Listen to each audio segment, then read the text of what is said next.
யோக ஞான சித்தர் ஓம் ஸ்ரீ ராஜயோக குரு சரணம். யோக ஞான சித்தர் ஓம் ஸ்ரீ ராஜயோக குரு சரணம். என்னன்றது தடுக்க முடியாத ஒன்று. நான் பாசிட்டிவாகவே தான் பார்ப்பேன், நெகட்டிவ் எனக்கு வராதுன்னா அவங்க அந்த மாதிரி ஒரு மனிதனை வாழவே முடியாது. பாசிட்டிவாக வர்றதுக்கு முன்னே நெகட்டிவ் தான் வரும். பாசிட்டிவ் நம்மளாக உண்டாக்கணும், நெகட்டிவ் நீ உண்டாக்கவே வேண்டாம், அதுவாக வந்துடும். அவ்வளோ ஃபாஸ்ட்டு. கெட்டது என்பது ரொம்ப ஃபாஸ்ட்டு. மனம் சரிப்படலைன்னா எங்கே போனாலும் மனம் நமக்கு சரியான விஷயங்களை நம்ம சேகரித்து கொள்ள முடியாது. அது சுவாமி விவேகானந்தா ரொம்ப அருமையாக சொன்னார்.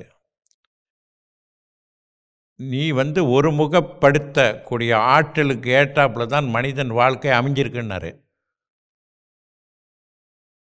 அப்படின்னா சிந்தனை, தியானத்தின் மூலமாக சிந்தனை, நம்மளுடைய எண்ணங்களை ஒருமுகப்படுத்து. இப்படி ஒருமுகப்படுத்துவதனால என்ன நடக்குதுன்னா, நாம் மனதில் தோன்றி மறைகின்ற 100 எண்ணங்கள், தாட்ஸுங்க, 100 தாட்ஸு வீணாக தான் போகுது அப்படின்றாரு. ஆனால் தியானம் செய்யக்கூடிய ஒரு மனிதர்னால வீணாவதே இல்லை, அவ்வளவும் ஆற்றலாக மாறுதுன்றாரு. மனதின் ஆற்றலாக மாறுது. ஏன்னா ஒவ்வொரு மனிதனும் ஒவ்வொரு முறையும் சிந்தனை செய்து அந்த சிந்தனைகள் தானாகவே டிலீட் ஆகுது, இல்லை அழிக்கப்படுது. இப்படி அழிக்கப்படுவதனால என்ன ஆகுது அப்படின்னா, அந்த சக்தி போய்கிட்டு தான் இருக்குன்றாரு.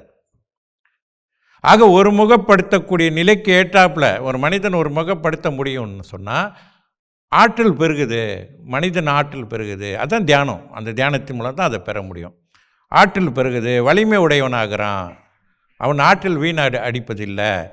ஒரு முகப்படுத்தக்கூடிய மனது உடையவன் எங்கிருந்து தியானம் பண்ணினாலும் அவனுக்கு தியானம் வரும். அவன் தியான சித்தன் தான். மனதை ஒரு முகப்படுத்த முடியாத நிலையில் உள்ளவன் குகையில் போய் நீ தியானம் செஞ்சனா இங்கே இருந்ததோட 100 பேய் அங்கே வரும் அப்படின்றாரு.